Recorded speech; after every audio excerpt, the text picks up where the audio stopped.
you wonderful people out there. Brian Stevens with the National Real Estate Post and Mortgage Shots, which, by the way, you should go check it out and sign up because I will send you a video every day. Not going to spam you, and I won't sell your information off. It's really kind of a good gig. You'll get information about the mortgage industry, real estate industry, with hopefully a little sales nourishment and to allow you to kind of, like I say, read the tea leaves of the direction the market is going to go. And today is no different. I gotta tell you, these are really volatile times right now. We all understand that. Our normal indicators that we could use in years past to determine the direction the market's going, those are gone. The reason they're gone is we've had way too much government involvement in the mortgage and real estate space in a manner that has taken our regular indicators and it have left them dead on arrival. We cannot go ahead and look at jobs reports, employment numbers. We can't look at inflation to go ahead and determine what's going to happen with the market. Why is that? Well, when you give away $7 trillion and you dilute the United States dollar by a full 25% and inflation goes through the roof, which is an inevitability of that, home prices go up and we create a market based on 2% interest rates. And of course we don't and will not see 2% interest rates again. And that's the reason why people aren't selling their houses. Builders are offering mortgage rate discounts. Home buyers aren't biting. Now, if you watch my show with any regularity, you know that I would have told you this years and years ago. Listen, it's not a rate game, it's an inventory game. That's where we need to be. And the truth of the matter is, even though we've seen builders drop their prices, and we're starting to see some of the major metro areas drop their prices as a byproduct of what new home builders are doing, we simply don't have enough. We need to see a much more drastic reduction in prices to bring anything that resembles affordability back to the game. A lot of people are talking about the fact that people in 20s and their 30s right now don't want to buy homes. They do want to buy homes. We know this. There's been surveys and studies abound for years and years. They simply can't afford it. They can't afford it, and prices have to come down. Case in point, the median age of a home buyer. For a repeat buyer, you're 62 years of age. This is the highest number we have ever seen, and it's the highest number by far. If we go back to 1980, it was like 36, and you can see that on the left-hand side. We have literally doubled the age of the repeat buyer. This is the sign of a housing market that is not well. All buyers, the average age is 59 years old, where it used to be 31, and the average age of a first-time home buyer is 40, where a few short generations ago, you can see over there in 1980, it was 29. Is that crazy? By the time somebody's on average buying their first home, they're already going through a midlife crisis and or menopause. Well, ain't that great? That's just grand. Median age of a first-time homebuyer in the United States has surged to 40 years of age. This is up from a median age of 33 in 2021. God, that was just a few years ago. We've raised the age by 7 years since 2021. Man, that's big. 29 years of age in 1981. So for a full 4 decades, the age raised by 4 years. Now, in 4 years, the average age has raised by 7 years. Guys, this is a compound effect. This is not good. Meanwhile, the typical age of repeat buyers hit an all-time high of 62, with a median down payment reaching an all-time high of 23%. Record home prices and high mortgage rates have created the worst buying conditions on record, locking young Americans out of home ownership. And as a consequence of this, the United States turnover on properties is at the lowest rate in decades. Home sales per 1,000 homes in the first 9 months of this year is, 27.7 homes. Fallen off of a freaking cliff. Once again, just about the lowest ever in history. It's not just the young people who are buying, it's everybody who's not buying right now. Okay, so what we're looking at here is our national debt over the course of the last month. Those aren't years, my friends. Those are dates. That is October 1st to October 31st. We're currently at $38.04 trillion in debt. Nothing to see here. But I want you to look at where this whole thing started. It started down here on the left-hand side, and we were at about $37.5 trillion. Now we're at $38.4 trillion. This is over the course of a month. Are you telling me we added trillions of dollars to our debt in the month? Man, this ain't good. This ain't good at all. It's unsustainable. This is going to create an inflationary environment. An inflationary environment is bad for rates, and it's bad for buying bananas, going out to eat, and most importantly, it's bad for buying homes. I show this to you because we have to. Now, the truth is that with our debt going up, even if inflation goes up, we're sitting around 2.5% right now. It's now being speculated that the Fed is going to go ahead and lower interest rates one more time before the end of the year because our inflation numbers look pretty good. However, our inflation numbers do not take into consideration the cost of energy, to keep your house warm, to keep your car running. It also doesn't include your housing expense.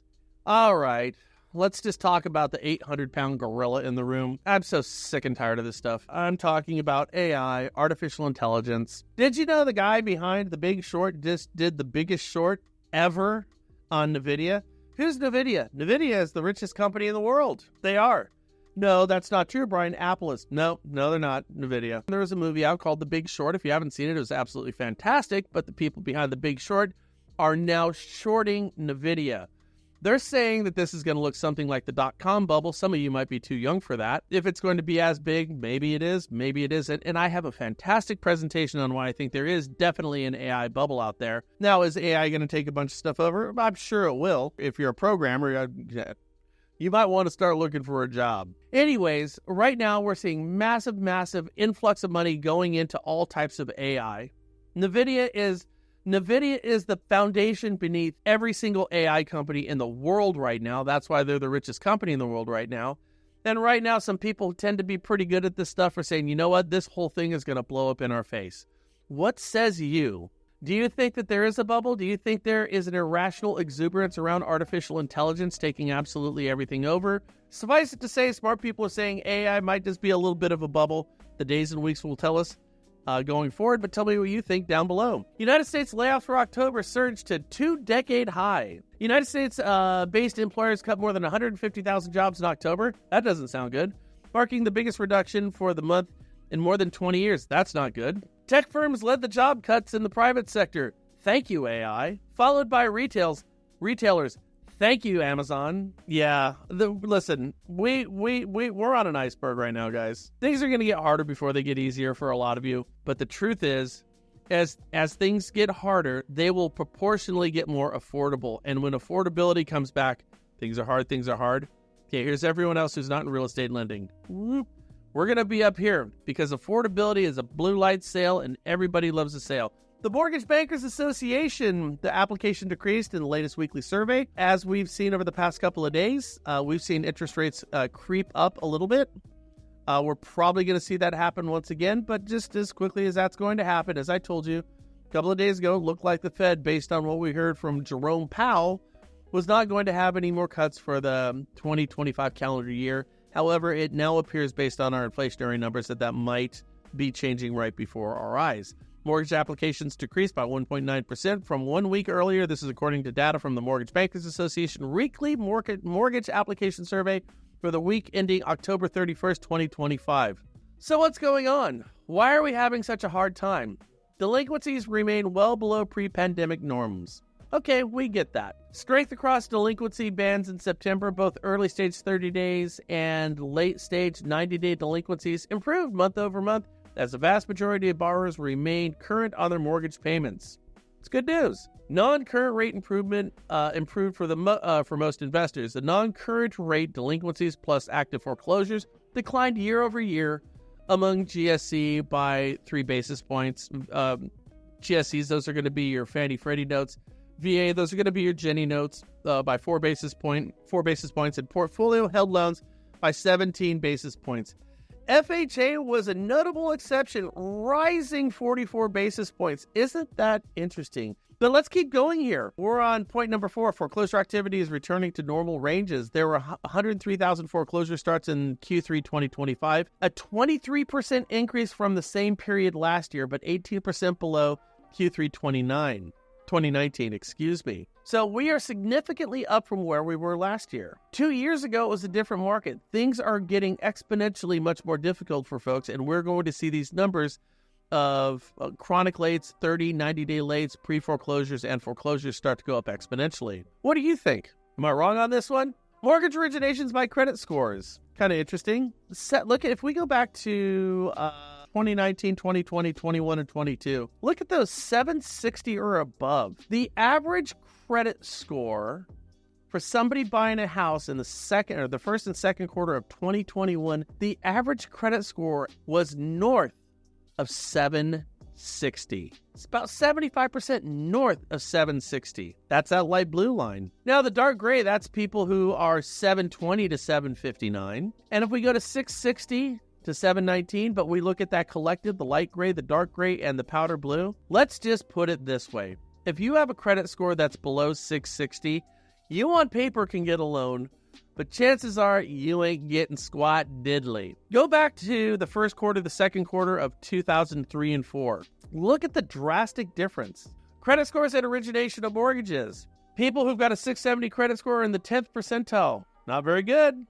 That's not serving underserved communities. 25th percentile, people with about 740 credit scores. And if we go all the way up to the green to the 50th percentile, that's people with 7, 75, 76 credit scores. And as you can tell, going back to the first quarter of 2003 on your left-hand side, we are expecting better and better credit from our borrowers. And this is going to happen as things continue to tighten and tighten and tighten. We are not yet done with this. In fact, I would be willing to bet you that these numbers are all going to go up in the wrong direction in the coming months and possibly even years. Quarterly transition rates for current mortgage accounts. 30-60-day lates, we were significantly higher. We've dropped down by about 1.5 points. 90-day lates are still dragging near the bottom. What direction do you think this is going to go? Now, I asked this earlier, and someone's like, well, I think it's going to flatten out. Do you just see any flat parts on either one of these graphs? I think what's going to happen is we're going to see a significant jump in both of these. Now, a jump in lates and a jump in foreclosures, again, is going to create more opportunity for loan officers and real estate agents to go out there and list properties that are now much more affordable, and we'll kickstart the real engines. We'll put the defibrillators on the housing market. Only reason I put this slide in here is I thought it was funny because the more things change, the more they remain the same. So this is a percentage of consumers with new foreclosures by state. Anyone notice anything there? Anyone? What we're looking at is what we looked back at in 2008. These would be the SAND states, S-A-N-D, SAND states. SAND states are the first ones to go up in value, and they're the first ones to go ahead and auger the plane in the ground, and that's not good. So if you want to know what's going to take place with your market in your state, all you have to do is look at states that are significantly known for their sand. California and our beaches, sand. Yes, actual sand. And right now, foreclosures, as you can see on the far right-hand side, have fallen off a cliff. Freddie Mac's home price index is up 1% year over year in September. But you notice we have our average where they're neither going up nor down. That would be the zero line, the black horizontal line in the middle. So even over on the right-hand side, we've seen that massive precipitous drop-off in the 21-22 calendar year where it fell off a cliff. But we are still seeing property values go up. However, we're going up at a rate of about 1.5%. And if inflation's at 2.5%, if you're buying a house right now, then you are on paper losing money as inflation outpaces your home appreciation. Freddie Mac's house price index month over month. That last one was year over year. Now we're going month over month. And as you can see, we are south of the old Mason-Dixon line when we look at this on a monthly basis. In other words, as we're looking over here, year over year, we haven't fallen off a cliff. That's because of December, January, February, March of last year, where we were kicking ass a little bit. And now that sucker has dropped down. But when we go month over month, as you can see here on the right-hand side, we've actually seen property values dropping below purchase prices from the previous month. This is going to take you back to October. And now look at how many times we've been south of our median neutral. A little bit over here during a recession. These vertical bars are recessions. A little here in 93. January 01, we had a recession. That's your dot-com bubble, youngsters. We're going to have another one of those suckers. It's going to be called the AI bubble. We didn't even see a negative in home prices there, though. Now, here's the big housing recession of the 2008 meltdown right there. And this right here is right in the middle. Those are property values dropping. Look, they dropped as much as they went up. You were able to, that is massive. We had a little recovery and then another massive hiccup. That would be 2010-11, meaning that was kind of the hangover from this 2008-9 debacle. We saw that, and then more or less nothing. This is COVID. Property values dropped a little for a second there in January of 2000. 2022, this is our affordability housing recession, and this is our 2025 affordability housing recession. Is it going to go down? Look at this. We're still above, and the answer is when you look at this, that we're still above on a year-over-year basis. Month over month, we're actually below the Mason-Dixon line. My answer to this, is it going to continue to go down? You bet your sweet ass it's going to. This is a big one right now. Everyone talks about employment. Well, we are overstaffed right now. We are overemployed. Our unemployment, our numbers are low. This is right now what is the reason why the Fed says that they're going to go out and probably lower rates once again, is our employment numbers look fairly decent. And our inflationary numbers look pretty decent based on how they're looking at the math. However, I have a hard time looking at this one and saying that we don't have a problem, because layoffs for October, just last month, are the highest they've been in 23 years. We have laid more people off than we have in the past 2 decades. People ain't shopping. People ain't buying. People are getting laid off. Again, this indicator is going to put downward pressure on home prices, which, again, I want to reiterate, is good for us. Delinquencies, student loans, well, we saw that one coming. Auto loans, canary in the coal mine, have gone up significantly. That's a green line. Credit cards, gone up significantly since 2021. That's another canary in the coal mine. And home delinquencies have gone up as well, just not as much as student loans, auto loans, or credit cards. If you are missing your student loan payment, things are tough. Shit, I'm going to miss that car payment because I can't pay that because things are hard. Now I'm missing my student loan payment, my car payment, or my credit card payment. Then you lose your car payment, and then what? The last thing you lose is going to be your house payment. So as we see all these numbers increase, what do we think is going to happen with our mortgages, the gold line? All we have to do is go back to 2008. So look how low our mortgage delinquencies were, kind of like right over here. Look at how they were lower. And then we see these 3 indicators, credit cards, auto loans, and student loans. They were doing worse.